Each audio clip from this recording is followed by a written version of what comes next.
안녕하세요. 갓생닥터 옵티마 성형외과 원장 이안나입니다. 가슴을 올린다고 하는 거를 우리가 가슴 거상이라고 하는데요. 가슴이 제 자리를 이탈해 있는 상태에서 일반적인 상태의 가슴을 올린다는 개념이고요. 가슴 거상이라고 하는 것은 보통 사람들이 제 가슴이 처졌어요 라고 할 때 고려하게 되는 수술입니다. 우리가 모든 것이 평범할 때, 보통 사람의 기준에 있을 때 우리가 그것을 아름답다고 느끼고, 사람들이 거기서 이탈돼 있으면 내 가슴은 이상하게 생겼어요, 안 예뻐요 라고 이렇게 하게 되는데, 그때 유두유륜의 위치가 팔에서 어깨까지 중간보다 약간 하방에 있어야 되는데 거기서 완전히 떨어져 있거나, 아니면 가슴이 전체적으로 이렇게 앞쪽을 향하고 있어야 되는데 가슴이 이미 배꼽 쪽을 향하고 있거나 하게 될 때는 우리가 가슴을 올려야 된다고 생각을 합니다. 단지 그러면 보통 사람들이 생각하는 게 이렇게 좀 이렇게 올려주면 안 돼요? 이렇게 하면 될 것 같은데 싶은데, 우리 마음에는 이렇게 손으로 하면 될 것 같지만 실제로는 우리가 중력을 받으면서 살기 때문에 다시 이렇게 아래 주머니가 빠지듯이 빠지게 돼서 훨씬 더 좀 괴이한 모습을 하게 되고요. 그럴 때 이 안의 내부 구조를 완전히 새로 만들어 주어야지만 그거를 세월에 저항할 수가 있어요. 어떤 다리를 만들 때도 다리를 그냥 교각만 세워서 이렇게 상판에 얹을 수 있으면 제일 좋긴 한데, 상황이 그렇지 못할 때 우리가 양쪽에서 크게 현수교로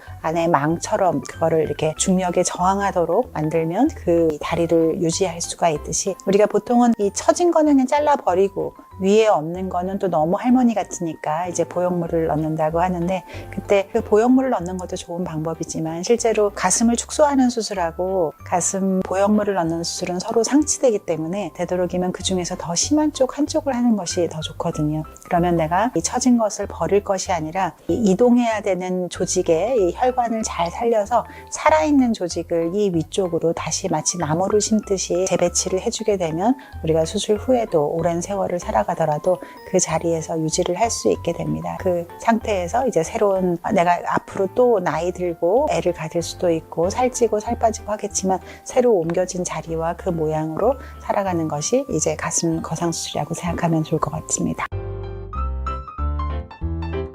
우리가 보통 가슴을 좀 올렸으면 하는 마음은 되게 한 20대 후반만 돼도 위에 볼륨이 꺼진 걸 가지고 이제 처졌다고 생각하시는 분들이 많은데, 실제로는 그건 처졌다기보다는 꺼짐에 대한 거라서 이 꺼짐에 대한 치료를 어떻게 할 것인가는 다시 생각을 해보는 게 좋고,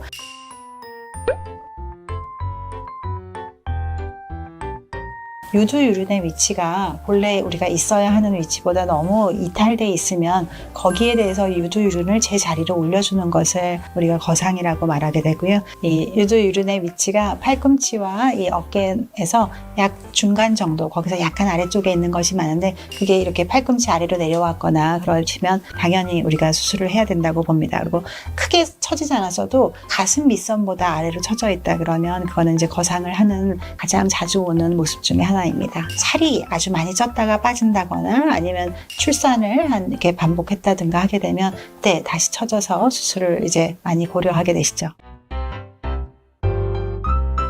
가슴이 처지는 이유 중에 많은 이유가 가슴이 너무 무거워서, 너무 절대 크기가 크다 보니까 그 무게를 버티지 못해서 아래로 이탈하게 되는 경우가 있는데, 그때는 우리가 단순히 거상만 해서는 다시 처질 거기 때문에 우리가 절대 무게를 이제 줄여주고 그리고 나서 다시 올리는 것이 꼭 필요합니다.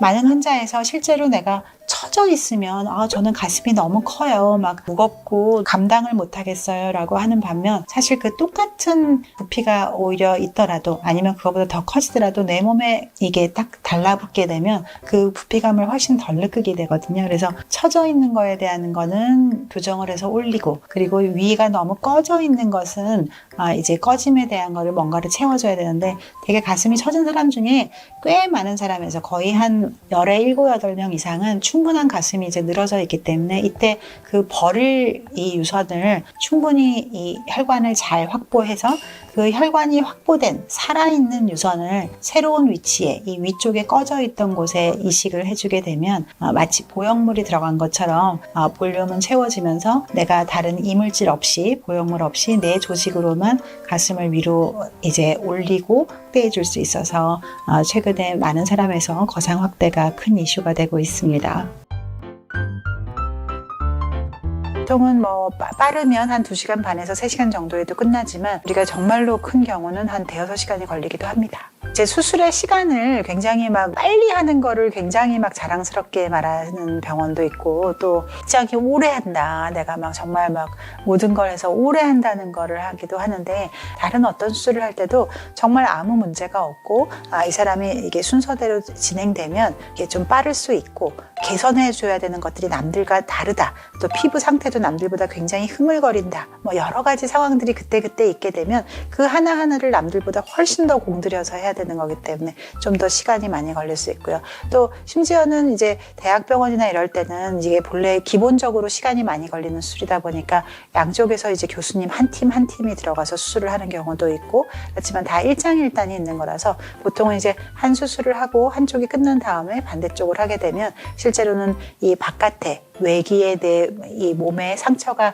드러나는 것이 가장 적으니까 거기에 맞게 우리가 수술을, 염증이나 이런 것들을 방지하면서 수술하기에 훨씬 더 좋습니다. 우리가 뭐 마지막 봉합을 하지 않고 이제 뭐 본드를 붙인다든지 각각이 다 장단점이 있어요. 어느 게 더 무조건 좋다든지 어느 게 더 나쁘다라고 하는 거는 굉장히 어폐가 있는 거고, 다 장단점이 있는데 그 사람에서는 어떤 걸 하는 게 좋겠다, 아니면 이 사람이 정말로 뭐 어떤 전신 마취상에 문제가 있다 그러면 빠르게 하는 거에 모든 초점을 맞춰서 각 단계가 각 여러 가지의 선택지가 있거든요. 그래서 그때 그거에 맞게끔 선택하는 것이 굉장히 중요합니다. 근데 아무리 그래도 빠르게 한다고 해도 보통은 뭐 한 3시간 정도는 잡아야 되는데, 내가 만약 아주 큰 사람이다 그러면 수술이 훨씬 더 오래 걸리겠죠. 근데 우리가 이렇게 아주 크다고 하는 거는 그냥 단순 반복 조작이 오래 걸리는 거를 넘어서 난이도가 다른, 전혀 다른 수술을 받는 거거든요. 우리가 한 요만큼을 올려야 되는 어떤 거상술이나 축소와 이만큼을 해야 되는 경우는 수술의 난이도가 전혀 다른 수술을 받는다고 생각하는 것이 중요해서, 내가 뭐 몇 시간 만에 했다는 거가 꼭 뭐 더 좋은 수술을 받았다, 더 빠른 수술을 받았다고 해서 또 뭐 성의 없는 수술을 받았다, 그런 것도 전혀 아니시고, 그는 내 상태에 따라서 그 정도가 걸리는구나라고 생각하면 정확할 것 같아요. 많은 분들이 그걸 제일 걱정하세요. 내가 이렇게 애써서 줄여놨는데 출산하고 나서 이렇게 다시 처지면 어떡하나, 그럼 내가 출산을 다 마치고 할까? 이런 생각을 많이 하는데, 출산을 하게 되면 보통 한 200%가 커지게 되면 이렇게 처지게 되죠. 그러면 이 처진 거를 다시 수술할 때는 굉장히 다른 얘기가 되거든요. 내가 만약 그 크기가 얼마냐에 따라 있지만, 임신을 하지 않은 미혼 20대 여성인데도 우리가 수술을 하라고 할 때는 이분이 만약에 임신을 하게 되면 훨씬 더 커질 것이다, 그리고 그거를 했을 때 줄인 후의 모습이 지금 줄이는 것보다 훨씬 더 손해가 많겠다고 생각되면 우리가 먼저 해도 좋다라고 우리가 말을 하게 되고요. 이분이 만약 이만해서 만약 수술로 3분의 2를 줄였다, 아니면 뭐 4분의 3을 줄였다라고 하면 이 남은 3분의 1이나 뭐 4분의 1이나 5분의 1이 이제 이 크기의 사람으로 살아가는 거거든요. 그래서 요 5분의 1이 된 이 가슴에서 다시 커지고 다시 줄고, 또 내가 살이 또 뭐 한 10kg가 찌고 다시 빠지고, 또 둘째를 다시 가지고 다시 낳고, 이렇게 할 때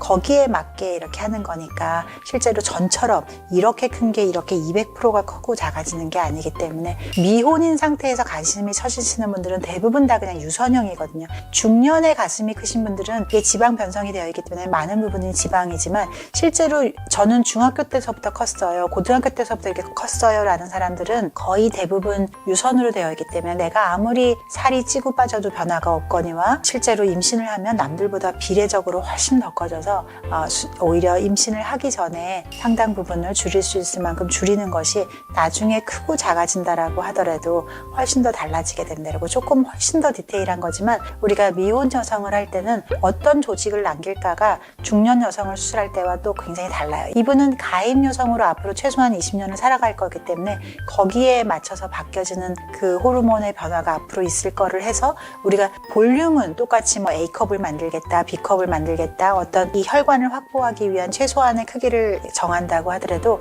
그거를 유선으로 남길 건지 지방으로 남길 건지는 그분의 나이와 또 가임 연령인지 여부, 또 본래 체지방이 어느 정도 되는지, 그런 거에 따라서 다 달라지게 됩니다.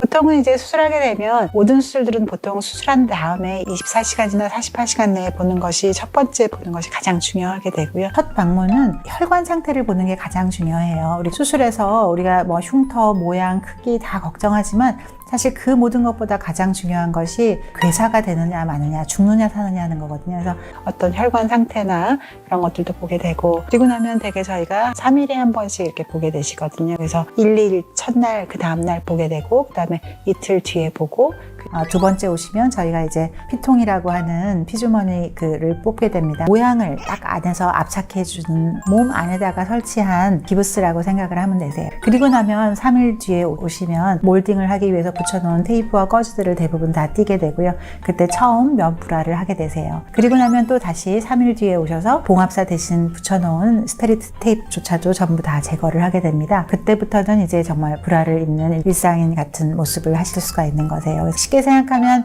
한 열흘 동안 4-5번 오는데 첫 3일 동안 2번을 오실 것이고, 그리고 나머지는 3일에 한 번씩 정도 온다. 또 그렇게 한 3-4번 정도 오면 된다고 생각하면 되는데, 만약 내가 좀 특이한 사항이 있어서 너무 지방이 많아서, 지방이 많은 사람들은 상처가 늦게 낫거든요. 그런 사람이라든지, 아니면 뭔가 약간 피부가 너무 문제가 있다거나 하면 보통 남들보다 1-2번 정도 더 와서 최종적으로 안심이 될 때까지 보는 게 필요합니다. 모든 수술은 다 어떤 위험성을 내포하고 있습니다. 그래서 막 용기만 있다고 내가 이번에 스케줄이 났다고 막 이렇게 해서는 안 되고, 또박또박 내가 가야 될 길이 어딘가, 출발하기 전에 우리가 왜 지도 검색도 하고 교통편도 알아보고 또 내가 편안한 신발도 신고 하는 것처럼, 수술하기 전에 내가 받을 수술이 어떤 수술인지, 내가 앞으로 뭐뭐를 해야 되는지에 대해서 잘 알고 시작하면 또 생각보다는 굉장히 안전하게 잘 갈 수 있어요. 그래서 우리가 어떤 수술을 한다고 하는 거는 수술의 모든 과정에서 우리가 해야 되는 모든 주의사항과 이런 거를 잘 지켜서 비교적 안전하게 수술할 수 있습니다. 모든 거를 준비하고, 어떤 병원이 준비해야 되는 거, 어떤 병원의 마취의 시설 장비, 또 경력이 많은 마취가 선생님, 그리고 여러 명을 동시에 마취하는 게 아니라 나만 수술하는 마취 원장님, 그리고 또 그 의사가 그 수술을 많이 해본 경험이 있나, 그리고 그 수술 팀들이 다 이 수술을 같이 어시스트하는 이렇게 잘 호흡이 맞는 팀인가, 이런 것들을 잘 또박또박 하게 되면 비교적 안전하게 잘 수술할 수 있습니다. 하지만 이제 수술을 한다고 하는 거는 정말로 염증도 생길 수 있고 출혈도 될 수도 있고, 그게 출혈이라는 게 수술 중도 있지만 수술 후에도 아무렇지도 않은 것 같아 하고 막 하다가 푹 하고 수술 후에 출혈도 될 수 있고, 담배도 피고 이렇게 했다가 막 염증이 되고 막 여러 가지가 있을 수 있으니까, 어떤 병원의 역할, 환자의 역할, 또 의사의 역할이 삼박자가 딱 맞으면 대개는 또박또박 좋은 결과로 갈 수 있습니다. 수직 절개.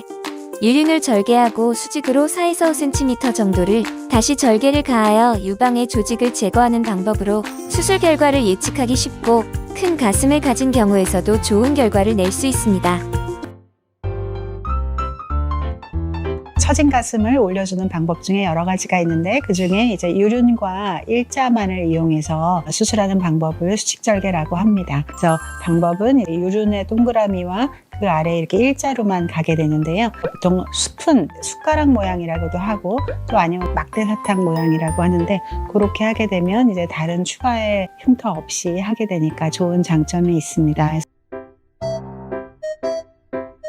우리가 보통 각각의 수술 방법은 정말로 장점과 단점과 한계 상황이 다 달라요. 그리고 그 사람의 피부 상태, 유선의 어떤 비중, 지방으로 된 가슴인가, 아니면 유선으로만 된 사람인가, 가임 여성인가, 아니면 애를 다 낳은 50대 이후의 여성인가, 또 아니면 뼈대가 어떻게 생겼나, 그리고 이 사람의 지금 체중이 정상 체중인가, 과체중인가, 아주 심한 비만인가, 거기에 따라서 어떤 방법이 최선인가를 찾는 거거든요. 그럴 때 보통 일반적으로는 수직절개를 하게 됐을 때는 X자형에서 하는 그 긴 흉터를 없기 때문에 그 자체로 흉터가 짧다는 면에서 매우 좋은데, 사람들이 흉터 짧은 건 좋은지 아는데 그거 얼마 못 줄인다면서요, 그건 조금 줄일 때 하는 게 좋다던데 라고 하면, 우리가 같은 일자형 안에서도 그렇게 조금 줄일 때 하는 수술이 따로 있고, 오히려 O자형보다도 더 많이 줄일 수 있는 방법의 이 일자형이 따로 있으세요. 전혀 좀 다른 수술이 존재한다라고 생각하시면 되시고요.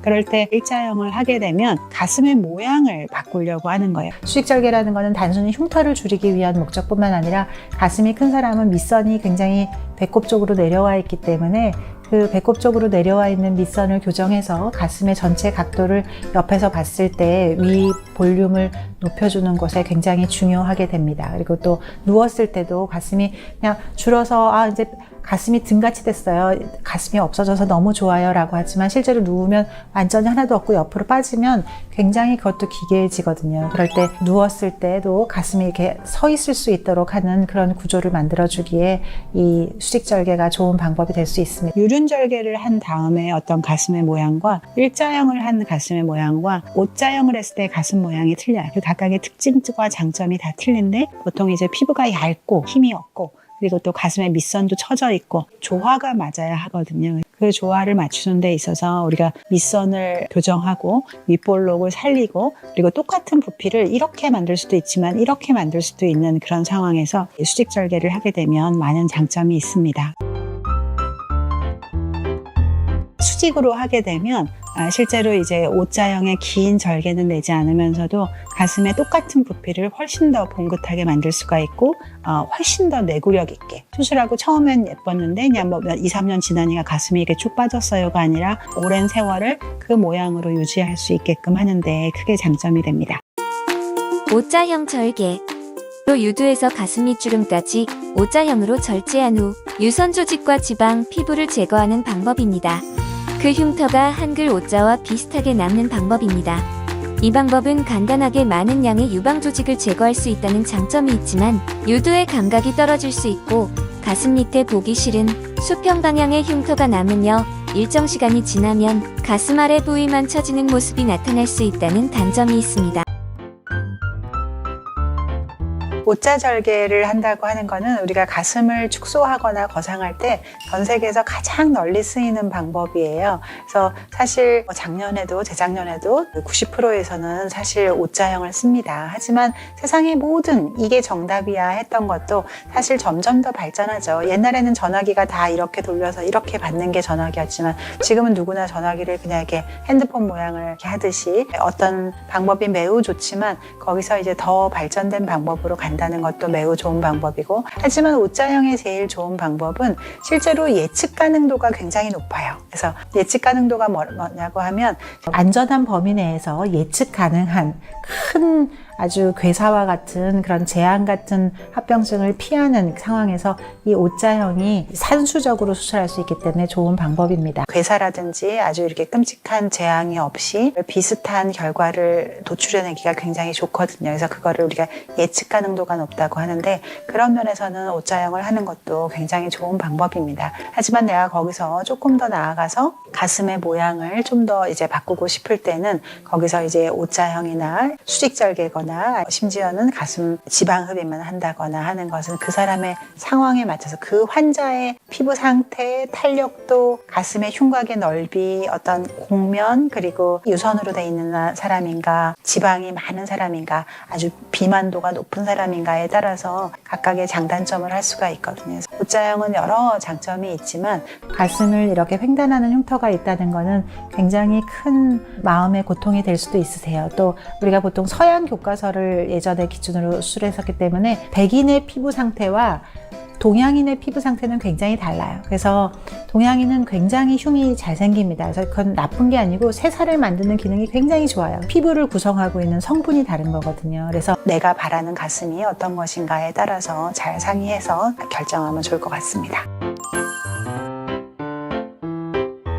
유선을 거상하는 거하고 이 확대를 하는 거하고는 굉장히 틀리거든요. 우리 수술 중에서 가장 멸균적으로 해야 되는 이런 보형물 수술은 두 개를 같이 한다는 거는 굉장히 상극이세요. 거상 수술과 동시에 했을 때 단점이 많은 거라서 거상 수술이 불가피할 때는 보형물을 쓰지 않고 뇌 유선을 가지고 새로운 모양을 만든다는 것이 굉장히 중요한 겁니다. 수술을 할 때는 그냥 다 잘라버리는 건데 그때 잘라버리기 전에 거기에 혈관 상태를 유지하면 모든 조직은 다 살 수가 있거든요. 나무에 뿌리만 있으면 살 수 있듯이 모든 식물이 뿌리만 있으면 살 수 있듯이 모든 동물의 조직은 혈관만 있으면 살 수 있거든요. 그래서 그거를 그냥 이렇게 확 잘라버리고 다시는 돌이킬 수 없게 하는 것보다 그 혈관을 잘 살려서 살아있는 세포를 만들 수만 있다면 그거를 얼마든지 공간 이동을 해서 새로운 모양을 만드는 거죠. 많은 사람들이 보통 가슴이 커요 라고 할 때 크기도 하지만 굉장히 처져 있기도 하고, 또 반면에는 위쪽은 굉장히 꺼져 있는 경우가 많으세요. 막 전체가 이렇게 큰 사람들도 있지만 대부분은 그 무게가 계속 무게중심이 아래로 되면서 위쪽은 그냥 할머니처럼 없고 아래는 이만하게 크고, 이런 것들을 우리가 자주 볼 수가 있습니다. 그 버려지는 유선을 이용해서 위쪽에 볼륨을 채워주면 그 꺼져서 할머니처럼 꺼져 있는 거기에 무언가를 얻을 수 있고, 레고 블록을 쌓는다고 생각을 해보세요. 그러면 레고 블록으로 뭐 열차도 만들 수 있지만 레고 블록으로 피라미드도 만들 수 있고, 분명히 개수는 똑같고 이 레고 블록 세트 안에 들어있는 걸로 우리가 얼마든지 다른 모양을 만들 수가 있잖아요. 대신에 그 블록이 없지 않고 똑같은 개수를 가지고 있어야 되거든요. 그래서 인간의 조직은 너무너무 귀한 거니까 그냥 이렇게 함부로 버리지 않고 그거를 다 이용해서 혈관을 살려서 다른 위치에 다른 모양을 만든다라고 생각하시면 제일 정확하십니다. 축소 수술을 하는 거에 어떤 위험 부담이 10가지, 확대 수술을 보형물 수술하는 거에 위험 부담이 10가지면 이 두 가지를 같이 동시에 할 때 위험 부담이 더하기에서 20가지가 되는 게 아니라 곱하기에서 100가지가 된다는 거에 거의 모든 가슴 전문으로 하시는 선생님들은 다 동의하시거든요. 그렇기 때문에 서로가 상극인 수술을 어떻게 하면 좀 더 피할 수 있을까 하는 거고, 오히려 내가 보형물을 쓰지 않았기 때문에 회복 기간도 빠르고 수술비도 적고 내 유선으로 내 모습을 마치 보형물을 넣은 것처럼 만든다고 하는 것은 학문적으로 굉장히 중요한 과제가 되게 됩니다. 많은 성형외과 전문의 선생님들조차 학교에서 가장 많이 질문하는 것 중에 하나가 도대체 봉합을 어떻게 해야 되냐, 그 긴 흉터를 어떻게 내가 제어할 수 있냐 하는 것입니다. 실제로 흉터라고 하는 거는 생각보다 아무렇지도 않은 건 아니세요. 저는 이거 줄일 수만 있다면 흉터 따위는 신경 안 써요 라고 얘기하는데 생각보다 전혀 그렇지 않아요. 흉터에 대해서 최선의 노력을 다 해야 됩니다. 그래서 굉장히 기억나는 가슴 아픈 환자 중에 하나는 외국에서 정말 세계 최고의 미국에 있는 유명한 병원에서 수술을 하고 한 20대 초반이고 키도 크고 예쁘고 최고의 아이비리그 대학에 다니는 친구가 이제 제 수술 때문에 왔는데 흉터 상태가 너무너무 가슴이 아플 만큼 정말 심각한 거예요. 근데 실제로 그 친구한테 너무 이제 마음이 아파서 네요 라고 하니까 그분은 오히려 괜찮아요. 전 이렇게 얘기 듣고 수술했어요. 그냥 가슴 줄 거라고 생각했고 이렇게 흉터 남는다고 들었어요 하는데, 서양인을 꼬매는 방법하고 동양인을 꼬매는 방법이 매우 다르거든요. 그래서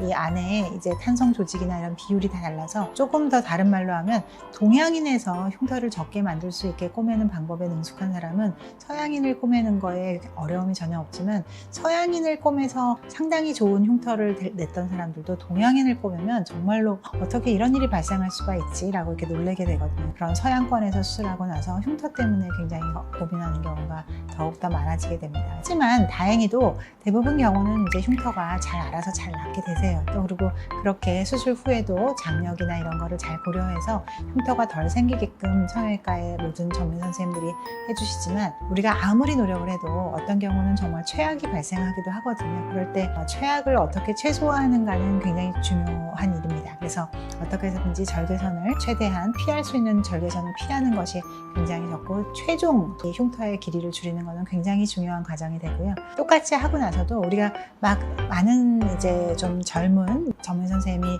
경험의 과정에서 실수하는 것 중에 하나가, 이 환자 너무 잘해주고 싶으니까 굉장히 촘촘히 막 이렇게 여러 겹으로 촘촘히 이렇게 꼬매는 좋지 않을까, 그리고 막 오래가는 실을 쓰면 좋지 않을까라고 하는데, 우리가 여러 개를 촘촘히 꼬매다 보면 오히려 그 안에 조직들은 전부 다 혈관 공급을 못 받아서 다 죽게 되거든요. 그럼 오히려 굉장히 그렇게 공들인 환자들이 나중에 흉터가 돼서 나타나는 것을 훨씬 더 볼 수가 있습니다. 피부를 열심히 여러 겹을 꼬매준다고 해서 되는 게 아니라, 실제로는 그 피부 자체가 힘을 받지 않도록, 이 흉터라는 것은 결국 내가 이렇게 상처가 아물고 나면 우리가 아물었으니까 됐다라고 생각하는데, 우리 몸은 그렇지 않고 아물고 나서도 6개월 동안 이게 벌어지려는 힘이 있거든요. 어떻게든지 안 벌어지게 하려고 우리 몸에서는 막 새살을 만드는 게 그게 이제 흉터라고 하는 거라서, 이게 6개월 동안 벌어지는 힘이 아무리 내 피부에 작용하더라도 그 안에서 완전히 코르셋처럼 힘을 잡아줄 수 있다면 훨씬 더 이 흉터가 좋겠죠. 그래서 쉽게 말하면 내가 만약에 무슨 66 옷을 이렇게 입을 수 있을 것 같아서 66 옷을 입고 55 옷을 입었는데, 입으니까 막 낑기고 막 지퍼도 찡기고 단추도 좀 이렇게 좀 아슬아슬해 보이는데 괜찮아, 나는 꼭 이 옷 입을 거야 라고 해서 이제 55 사이즈 옷을 입게 되면은 불안불안하고 언제 터질까 막 이렇게 하게 되는데, 만약에 내가 그 안에 코르셋을 정말로 아주 성의껏 다 이렇게 입었다면 실제로는 이거는 이 코르셋이 안에서 그 힘을 다 받쳐주기 때문에 똑같은 그 55 사이즈나 66 사이즈 옷을 입어도 막 단추가 터질 것 같거나 지퍼가 막 뜯어질 것 같거나 하는 느낌이 훨씬 덜하겠죠. 우리 피부도 똑같다고 생각하면 되세요. 그래서 우리가 여러 겹을 막 촘촘히 잘 꼬매줬다고 좋은 게 아니라 오히려 훨씬 더 흉이 가는 지름길이고, 그 안에를 코르셋처럼 그 피부들 안에 유선 자체가 스스로 지탱할 수 있게끔 힘을 잘 해줘야 피부에 가해지는 장력은 최소화가 되고, 그렇게 해서 나중에 흉터의 상태가 최대한 좋아지게 됩니다. 그래서 보통 많은 젊은 선생님들이 가장 장애의 허들로 생각하는 것이 긴 흉터를 그렇게 몇 시간이나 걸려서 얼마나 정성스럽게 꼬맸는데 그게 나중에 외래에서는 너무나 끔찍한 흉터로 되는 걸 보고 나면 스스로 포기하기도 하고, 또 환자들도 이 수술은 절대로 하면 안 되겠다라고 하는데, 축소를 할 때 이 흉터를 꼬매는 방법은 그냥 우리 일반적인 흉터 제거 수술을 할 때 그런 방법하고 또 다르게 그 안에 내부 구조를 잘 만들어야 한다는 것이 핵심입니다. 재수술을 한다는 거는 정말로 마음이 많이 아픈 일이죠. 그래서 첫 수술을 하러 오시는 분들은 이제 불안해하기도 하지만 어느 정도 그래도 기대와 꿈을 감고 오시는 반면, 재수술을 하러 오시는 분들은 그 무엇이 됐던 굉장히 이제 많은 마음의 상처와 또 이제 병원에 대한 불신과 의료진에 대한 불신, 이런 것들을 많이 가지고 이렇게 오시기 때문에 사실 맨 처음에 마음을 여는 것부터가 벌써 힘이 들게 됩니다.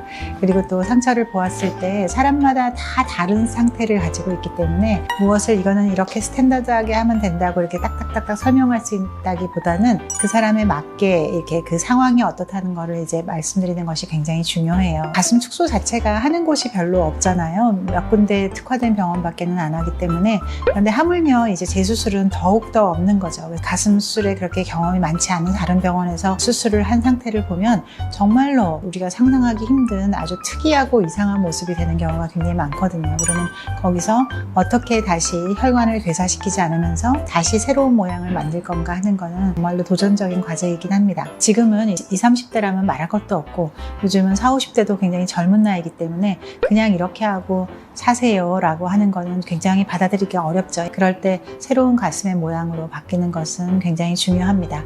하지만 우리가 신축을 하는 건물과 다르게 재건축을 할 때는 그 상황이 가지고 있는, 그 본래의 건물이 가지고 있는 재반 여건을, 한계 상황을 잘 이해하고 그거의 장점을 살려서 해야겠죠. 그것처럼 우리가 재수술을 한다고 하는 거는 그 사람이 본래 가지고 있는 어떤 피부 상태, 유선 상태, 뼈대의 상태도 중요하지만 그 전에 어떤 수술 방법을 해놨냐에 따라서 혈관 상태나 많은 것들이 굉장히 달라져 있거든요. 이미 다 끊겨버린 신경이나 이런 거를 복원할 수는 없지만 최소한 어떤 모양으로는 지금보다 좀 더 훨씬 낫게 하는 방법이 연구를 하면 가능한 경우가 훨씬 더 많기 때문에 너무 좌절하지 마시고, 이게 재수술이 될 수 있을까 없을까를 진료를 받아보시면 훨씬 좋습니다.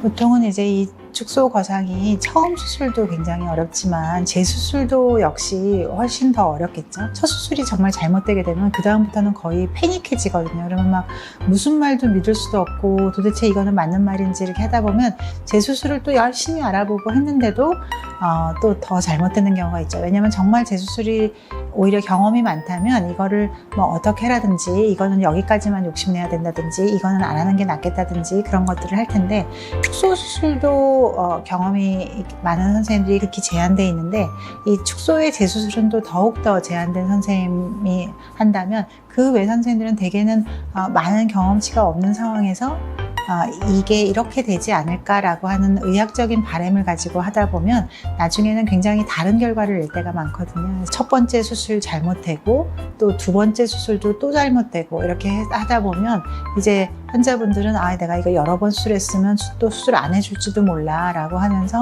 이제 수술을 여러 번 했다는 거를 숨긴다거나 그렇게 하다 보면, 이 사람이 수술을 여러 번 한 거를 모르는 상태에서 만약 들어갔다면 더욱더 재앙이 발생할 확률이 굉장히 크겠죠. 그래서 재수술을 할 때는 내가 어떤 경과를 밟아가는지를 정말로 최대한 이렇게 자세하게 진실하게 말해 주셔야 최선의 결과를 낼 수 있다는 것을 잘 이해하시고 같이 합심해서 수술을 해야 됩니다. 그래서 너무 여러 번 수술돼 있거나 너무 이전의 수술 방법이 혈관을 많이 이제 손상시키는 방법으로 수술돼 있거나 할 때는 아무래도 마음이 아파도 그냥 사는 것이 어떤 경우는 최선일 수도 있으니까 꼭 정확한 진단을 받아보는 것이 굉장히 중요합니다.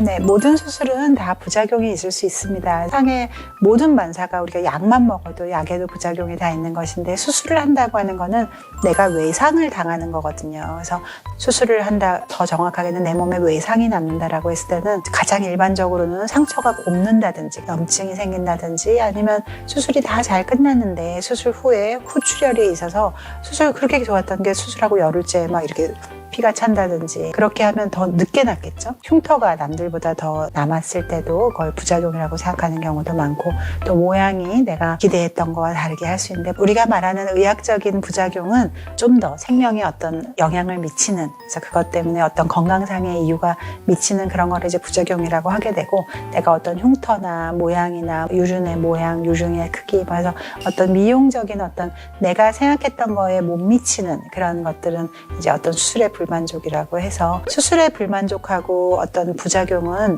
이렇게 다르게 생각을 해야 되는데 수술에 의한 어떤 부작용, 염증, 출혈 이런 것들은 어떤 수술의 기법에 의해서 그리고 수술 후에 저희가 이제 잘 가르쳐 드린 대로 맞는 어떤 주의사항에 따라서 잘 따라오시게 되면 그거를 피할 수가 있겠죠. 근데 뭐 인터넷 보니까 뭐 그런 거 뭐 잘만 나왔다던데 담배 다 피고도 잘 났다던데 뭐 수술 끝나고 놀이동산 그 다음날 갔다던데 이런 말에 속지 마시고 수술 끝나고 나면 병원에서는 그 환자에 맞는 주의사항을 알려주게 되거든요. 그래서 그 주의사항을 잘 따라주는 것이 굉장히 중요합니다.